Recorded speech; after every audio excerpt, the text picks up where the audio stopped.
Bonjour. Bonjour. Donc voilà, donc on doit discuter ensemble de le sujet qui nous a été proposé, c'est l'agriculture chimique, solution ou problème. Alors moi, je suis auteur donc, de ce livre Bio, fausses promesses et vrai marketing. Je suis le rédacteur en chef d'une revue qui s'appelle Agriculture Environnement.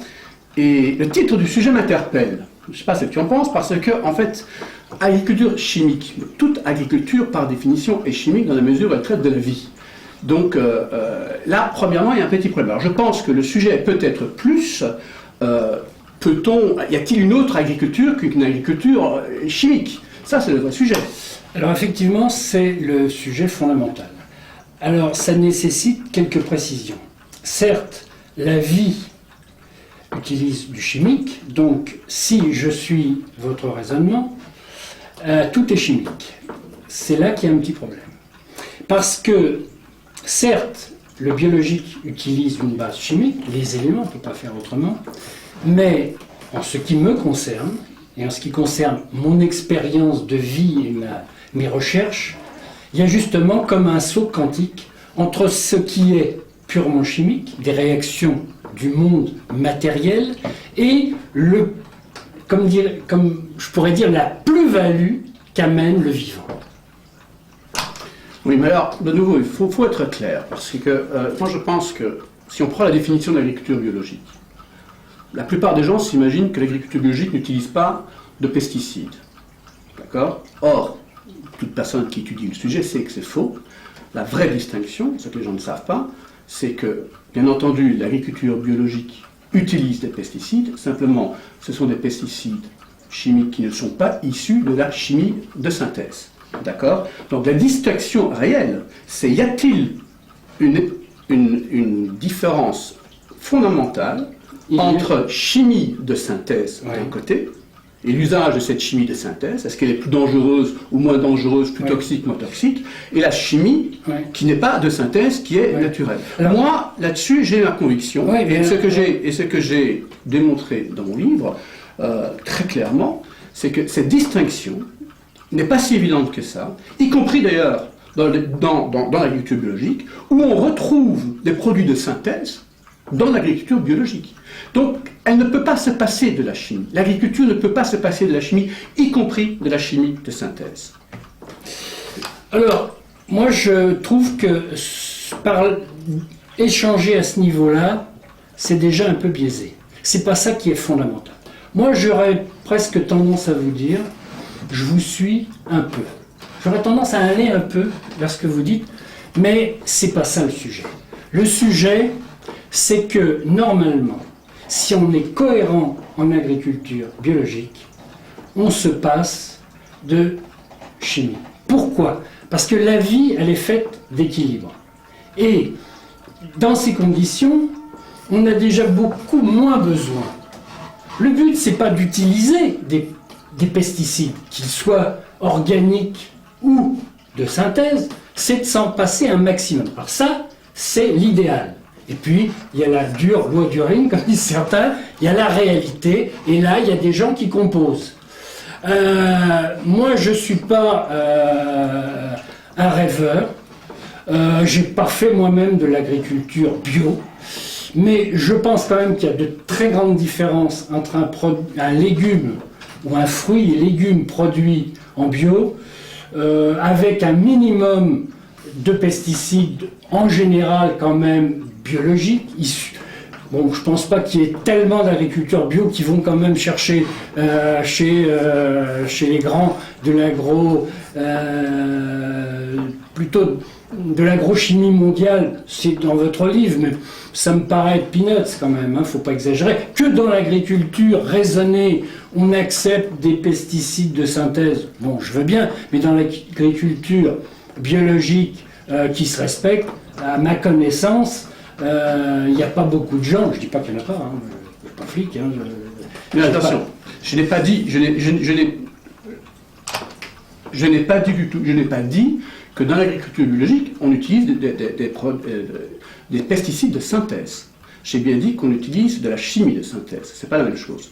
J'ai pas dit qu'on utilisait des pesticides de synthèse. Attendez, les pesticides de synthèse sont clairement en dehors du cahier de charge. Simplement, Je vais prendre un exemple très simple pour montrer que quelque part là-dedans, on est dans quoi? De quoi parle-t-on? Parce que bon, la raison pour laquelle on ne veut pas de pesticides, c'est parce que ces pesticides seraient soit dangereux pour la santé ou dangereux pour l'environnement, alors que ceux qui sont biologiques ne le seraient pas. Je vais prendre un exemple très simple, très simple. Vous prenez un fongicide connu qui est les pyrètres. Les pyrètres, c'est naturel, ça a été développé, trouvé par les Chinois. Ils mettaient ça dans les silos contre les bestioles, etc. C'est un insecticide plutôt qu'un fongicide. Et ça fonctionnait très bien pour préserver les grains, etc. Simplement, il a un problème, ce pyrètre, c'est que dès qu'il voit du soleil, dès qu'il voit de la lumière, il se décompose, il n'a plus d'effet. Donc, difficile d'utiliser ça en plein champ. Les bio l'utilisent quand même. Les bio l'utilisent quand même. Ceci dit, c'est naturel, c'est tout à fait autorisé. Afin de prolonger la durée de vie de ces produits, on ajoute un adjuvant chimique de synthèse, qu'on ajoute, qu'on ne dit pas, qui est ajouté, qui permet à ces produits d'avoir une certaine efficacité, pas un demi-jour, mais un jour, 2 jours, 3 jours. Pour les conventionnels, qu'est-ce qu'ils ont fait? Ils ont pris, l'industrie chimique a pris cette molécule, l'a synthétisée, l'a modifiée à la marge, simplement au niveau d'une molécule de carbone, de manière à ce qu'elle ne se désintègre pas. Donc la persistance est plus longue. La toxicité est exactement la même. Le mode d'action est exactement le même. Il tue les mêmes insectes, il a le même usage. Dans un cas, il a été synthétisé, dans l'autre cas, il n'a pas été synthétisé. Je ne dis pas que ces deux molécules sont inoffensives. Je dis que leur toxicité est la même. Et de faire croire aux gens que parce qu'on utilise celle qui serait naturelle, là, ça pose pas de problème, mais celui qui l'utilise parce qu'elle a été synthétisée, ça pose un problème, excuse-moi, ces gens-là se foutent du monde. Bon. À ce niveau-là, moi je vais vous dire franchement, je vais faire hurler des copains bio, mais moi je suis d'accord avec cette façon de voir les choses, mais il y en a une autre façon de voir les choses. C'est que normalement, qui dit écologie, dit prise en considération de l'environnement. Donc, qu'on soit obligé déjà d'utiliser un pesticide, un fongicide, ça prouve déjà qu'on est arrivé au problème. Alors là, oui, mais attendez, ça me paraît fondamental. Il y a, et c'est ça le propre d'une agriculture dite biologique, c'est une agriculture qui est globale, qui tient compte d'un maximum de paramètres naturels. Alors, certes, dans la nature, il y a des problèmes, ils ont bien obligé d'y faire face de temps en temps. Bon, et il a bien fallu établir des règles qui sont des règles humaines. Mais pour moi, et pour ceux qui défendent l'agriculture biologique, bon, il vaut mieux utiliser un produit que la nature a créé, même si votre point de vue... Non, mais... Moi, j'en suis pas convaincu. Ah oui, mais...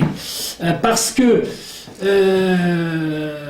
ce que la nature fait est bien, et ce que l'homme fait est mal. Alors, moi, l'arsenic, ça a été développé par la nature, c'est pas très bon. Le mercure, c'est pas très bon. La nicotine, c'est pas très bon. Il y a plein de produits qu'on a utilisés, y compris en bio d'ailleurs, qui sont absolument toxiques pour la santé. Je te rappelle juste que l'année dernière, il y a eu un petit problème en Allemagne avec 53 personnes décédées suite à une intoxication tout à fait naturelle, 4000 personnes à l'hôpital. Donc non, il faut arrêter d'être dans ce mythe de la bonne nature, gentille, bienveillante, qui nous apporte notre pain quotidien, et de l'autre côté, la mauvaise industrie qui, elle, vient. Alors, depuis que nous sommes dans l'ère de la chimie, notre espérance de vie n'a jamais autant augmenté. Nous n'avons jamais eu une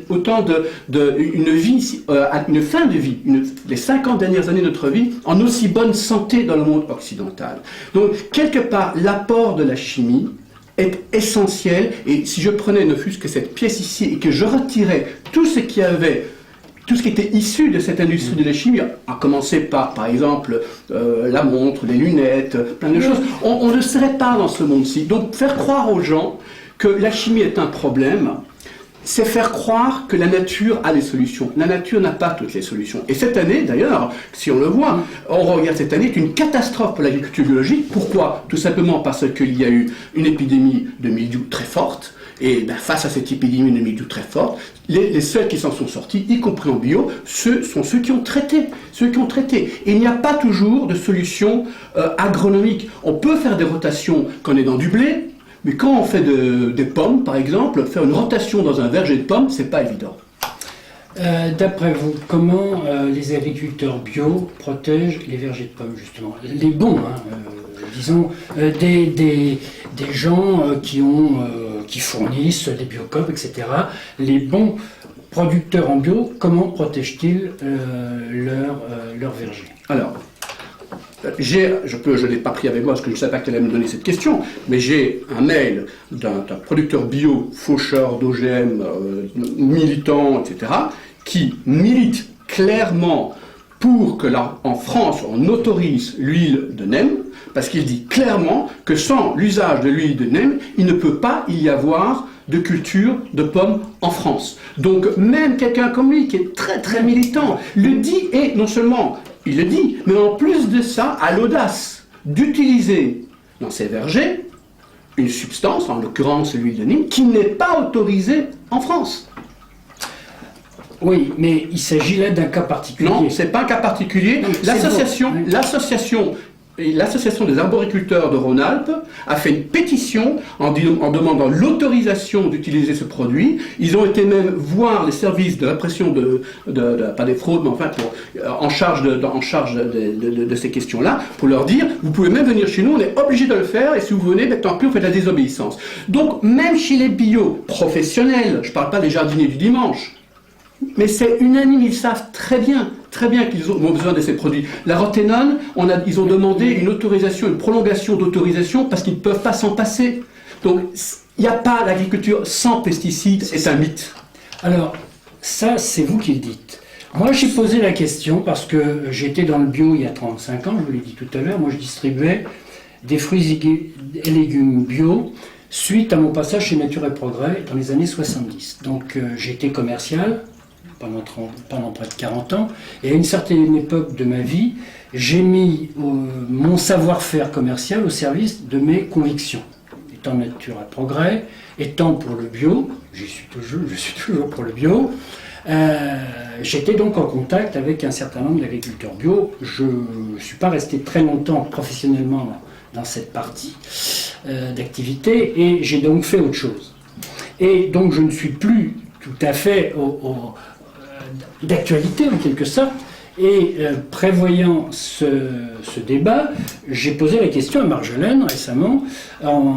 J'ai été voir quelques pommiculteurs, des gens des gens très sérieux m'ont dit, mais vous savez, nous maintenant on utilise des filets de protection, ça coûte une fortune, mais c'est le moyen le plus le nec plus ultra pour éviter les carbocaps. Absolument. Il a tout à fait raison. D'ailleurs, ce passage, cette technique-là est aujourd'hui également utilisée par des producteurs conventionnels. Il y a eu un passage de connaissances. Alors, le type de filet qui est utilisé en bio, l'idée du filet a été d'abord utilisée en bio. Simplement, le type de filet, parce qu'après ça a été travaillé, a été développé par les conventionnels qui l'ont ensuite refilé au bio. Donc il y a des passerelles intéressantes là-dessus. Simplement, ça c'est vrai contre certains insectes. Oui, mais pas contre la tavure de la pomme, pas contre tout un certain nombre. Il y a des méthodes. Pas trop dans le détail. Il y a des méthodes qui permettent de limiter l'usage de certains pesticides. Ça c'est évident. C'est d'ailleurs la raison pour laquelle en agriculture aujourd'hui, il y a des agricultures qu'on appelle raisonnées ou avec faible intrant ou intégrées. Il y a une vaste gamme d'agriculture. Mais aucune ne se passe de la chimie. Aucune. Attends. Alors, moi, je voudrais vous faire remarquer quand même une chose, c'est que quand vous écrivez dans votre ouvrage, qui est très bien fait, parenthèse, mais qui me paraît quand même un peu exagéré, bio, fausse promesse, vrai marketing. Bon, vrai marketing, vous exagérez un peu. Qu'est-ce qui fait plus de marketing dans le monde, dans cette société de consommation qui est la nôtre? C'est quand même les gens des pesticides. Je me souviendrai toujours, moi-même je me suis fait avoir, c'était il y a 20-25 ans. Première publicité de Monsanto pour son Roundup. Oh, c'était magnifique. On voyait dans des doubles pages de publicité dans la plupart des magazines, on voyait un beau petit toutou vachement mignon qui allait gratter la pelouse pour aller chercher son os. Et on nous disait que c'était fantastique parce qu'on avait mis un engrais pour la pelouse à base ça ne peut pas être un engrais alors. Non, mais il y avait un engrais, puis c'est un herbicide. C'était un herbicide fantastique pour enlever. Voilà. Et puis qui a effectivement cette qualité. La raison pour laquelle il y a eu beaucoup de. C'est un herbicide qui a une histoire extraordinaire, qui est toujours d'actualité aujourd'hui, alors qu'il a été inventé il y a très longtemps, qui a une efficacité extraordinaire. Et effectivement, c'est une des raisons pour lesquelles beaucoup de gens n'aiment pas Monsanto. Ils ont vraiment eu le jackpot avec ce produit parce qu'ils ont trouvé un produit qui a un profil écotox qui est vraiment extraordinaire. Et donc, effectivement, il y a eu pas mal de pubs, et d'ailleurs, ça fonctionne toujours bien. On nous laissait entendre que c'était du bio. Hein. Ah oui, bon, peut-être. Ah, bah oui, biodégradable. Biodégradable. Maintenant, pourquoi fausse promesse et vrai marketing? Ça, je pense qu'aujourd'hui, il y a plusieurs livres derrière qui ont dit à peu près la même chose que moi. Aujourd'hui, soyons clairs. Ouais. On est très loin de ce que tu as connu avec Nature et Progrès, avec même ce que toi tu organises avec Consomme Action, des gens qui sont engagés avec une certaine manière de voir le monde, avec une réflexion sur eux-mêmes et qui ont des actes d'achat alimentaire suite à une réflexion par rapport même à un projet de société. Aujourd'hui, le bio a été complètement récupéré par les grandes firmes, par Casino, et tous ces gens-là.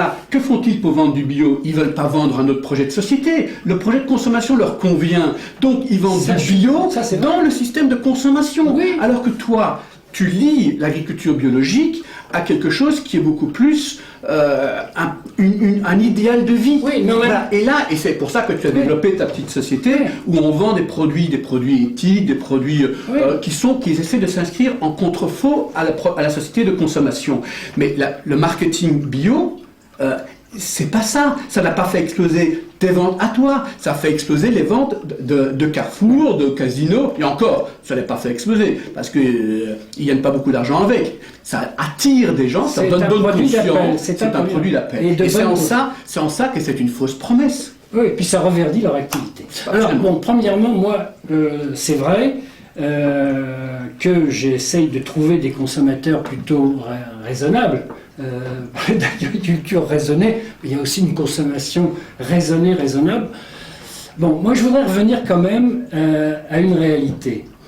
Aujourd'hui, le chimique va vers le bio, et pas l'inverse. Ce qui prouve bien que les gens du bio, ils n'avaient pas si tort que ça, puisque aujourd'hui, quand on compare à ce qui se passait quand j'étais à Nature et Progrès, dans les années 70, ça fait presque 40 ans, dites-moi, ça passe vite. Hein.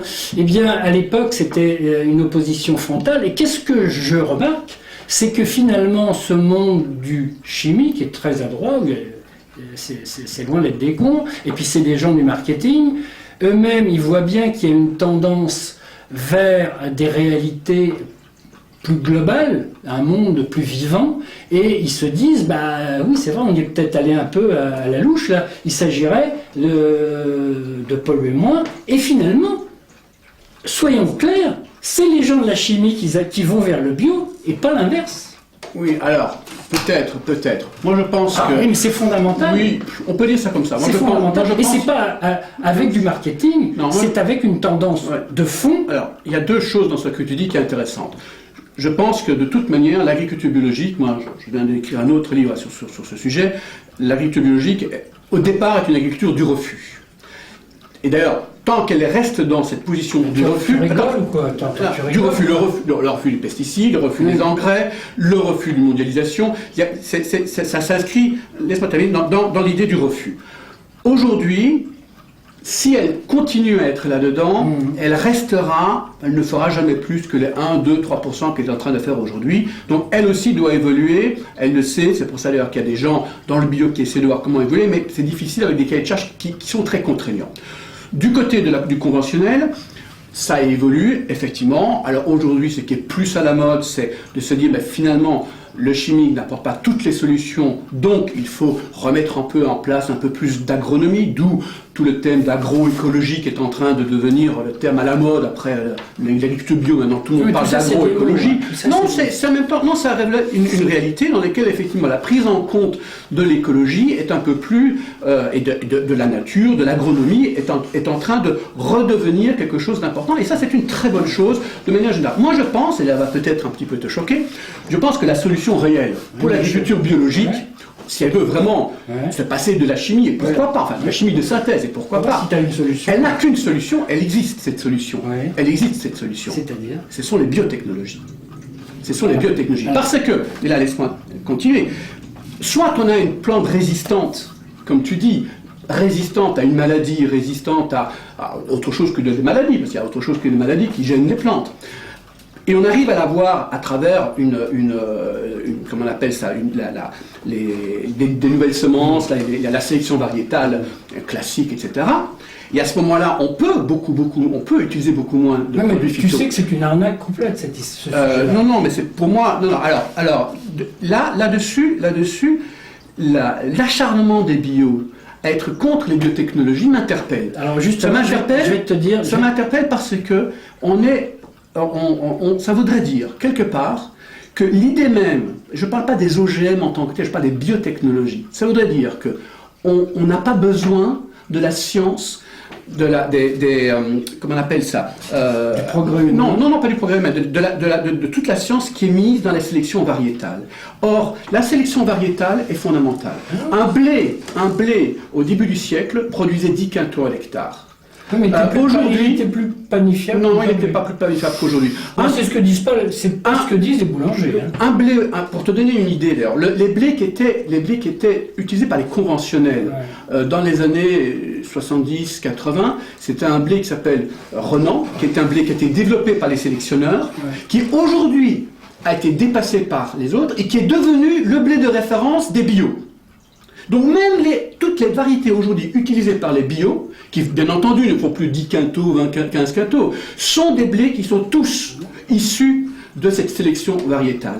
Les biotechnologies, en général, je ne parle pas uniquement de la transgénèse, les biotechnologies en général, ce sont des outils modernes qui vont permettre de donner aux plantes des résistances qui permettront effectivement de diminuer soit les pesticides, soit de faire en sorte qu'il y ait une meilleure assimilation de l'azote, soit de faire en sorte qu'elle soit plus résistante à la chaleur, etc.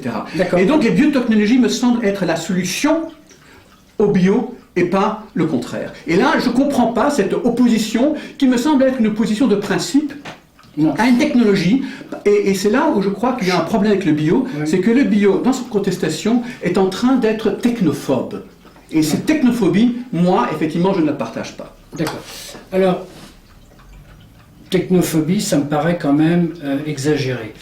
Moi, j'aimerais plutôt faire allusion à quelque chose de tout simple.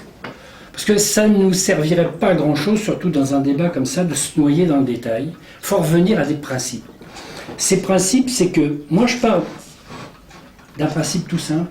Pourquoi faire compliqué avec la science ce qu'on peut faire de façon très simple en laissant la nature travailler? Aujourd'hui, je crois que le débat est entièrement faussé parce que le débat est faussé par la politique. Tu sais combien coûte en moyenne un kilo de pommes de terre aujourd'hui? C'est pas moi qui fais toujours les courses, il a pas tape. On n'en achète pas souvent, donc non, pas trop. Bon, tu sais pas. Sais-tu combien il y a de mètres carrés dans un hectare? Oui, ça je sais. Je suis pas comme Bruno Le Maire. C'est-à-dire je sais, mais c'est 1000 fois 1000. C'est-à-dire ça fait 10 000. 1000 fois 1000, ça fait pas 10 000. Hein. 100 ça fait, oui, d'accord. Bon, alors t'es quand même meilleur que notre ministre de l'Agriculture. Alors, tu le dis toi-même, c'est pas moi qui le dis, on a donc affaire à un abruti complet, extrêmement cultivé, extrêmement brillant en politique, mais qui, sur le plan du bon sens, n'a aucun bon sens, il ne sait même pas combien il y a de mètres carrés dans un hectare. Ces gens-là nous dirigent. Ces gens-là ont perdu toute souveraineté politique française, maintenant c'est Bruxelles qui décide. Et Bruxelles, tu es au courant, ils ont mis au point la PAC. Ce qui veut dire qu'aujourd'hui, puisque tu ne le sais pas, mais moi c'est pareil, je ne fais pas toujours les courses, mais prévoyant ce débat quand même, je me suis dit, il faut que j'aille voir combien coûte un kilo de patates bio et combien coûte un kilo de patates normales, conventionnelles comme tu dis? Il n'y a pas une grande différence. En moyenne, ici, j'ai pas été très loin, il y a un Biocop et il y a un Cours des Halles, ça va aux environs de 1,20 € la patate normale, ça dépend des variétés bien entendu, et ça vaut 2,50 €, 3 variétés chez Biocop. Donc c'est à peu près le double. Mais c'est 100%. Hein? Dans le camp, c'est 100% de différence de prix. Dans ce cas-là, oui, c'est double, oui. Ben, écoute, pour te rassurer, moi j'ai été voir du maïs, et du maïs bio aujourd'hui en pot, tu l'as moins cher que du maïs conventionnel. C'est possible. Voilà. Donc oui. Ouais. Bon, après, alors, non, mais ce que je veux dire par là, c'est que le système, il est biaisé à la base. Puisque en France actuellement, on ne fait pas ce qu'on veut, c'est Bruxelles qui décide, et Bruxelles, ils ont pris des ententes internationales. On revient au mondialisme. Pourquoi les bios sont plutôt pour le local et le national, soyons clairs, c'est parce que finalement la paysannerie est réduite à pas grand-chose, et il n'y a plus que des businessmen qui, j'ai été plusieurs fois au salon de l'agriculture, achètent des matériels de plus en plus puissants, etc. Pourquoi pas? Mais tout ça, c'est pour être dans un jeu d'une fiction incroyable. Parce que, certes, la patate bio coûte le double, mais la patate qui coûte 2 fois moins cher, elle est entièrement subventionnée. Tu le sais bien, par la PAC. Mais il n'y a pas que la patate. Il n'y a pas que la patate. Non, mais c'est un exemple. C'est un exemple, c'est un symbole. Parce qu'on ne va pas élaborer. Non, mais après là, on est dans autre chose. Ah oui, mais tout est je veux lié. bien, tout à fait, je veux bien. Mais bon, premièrement, faire croire aux gens que bio rime avec local, c'est un mythe. Mais c'est le but. C'est le but. C'est pas de faire venir du bio comme le bio de Monoprix ou de Carrefour, de faire venir aujourd'hui le premier producteur européen, c'est l'Italie, et le deuxième, c'est l'Espagne. Donc aujourd'hui, mais heureusement, on a quand même la France. Donc tu es d'accord avec moi, bio, Oui. fausse promesse, parce que nous sommes dans une situation dans laquelle 80% de ce qu'on achète, ou un petit peu moins, en réalité j'aimerais bien voir les vrais chiffres, ça on a beaucoup de difficultés à les avoir, c'est de l'importation. Le bio est mondialisé, comme tout le reste, Alors là, on est dans un autre type de débat, on est dans des débats de société, Oui, tout est lié. et c'est vrai que justement, c'est que pour moi, oui, mais c'est lié pour toi. Pour toi, c'est lié. Non, Pour la plupart des, pour la réalité. Pour la plupart des gens qui achètent des produits bio, ou en tout cas qui ont acheté des produits bio, ne sont pas contre cette mondialisation. Cette mondialisation, c'est toi qui le dis. Écoute, aujourd'hui, on peut penser, a priori, moi j'ai habité Bruxelles, je n'ai pas vu de généraux, je n'ai pas vu de militaires, il n'y a pas eu de coup d'État fait par Bruxelles, on a encore des élections, alors les gens votent dans les différents pays. En France, on a voté cette fois-ci pour François Hollande. Il y a une majorité qui a voté pour François Hollande. Nous sommes dans une démocratie. François Hollande va à Bruxelles, il négocie. Nous avons décidé d'être dans une Europe. Nous avons décidé. Ah, moi, non. Ah bah écoute, toi. Non, je suis désolé. Il faut quand même parler vrai. Les Français ont refusé l'Europe. Ils ont voté, ils ont refusé. C'est Sarkozy qui l'a dit, je vais vous faire ça à minima, et l'Europe, vous allez l'avoir. L'Europe. Les Français ont refusé l'Europe. La France est dans la communauté européenne depuis quand même une quarantaine d'années. On a fait voter l'argent, ils ont dit non. Qu'est-ce que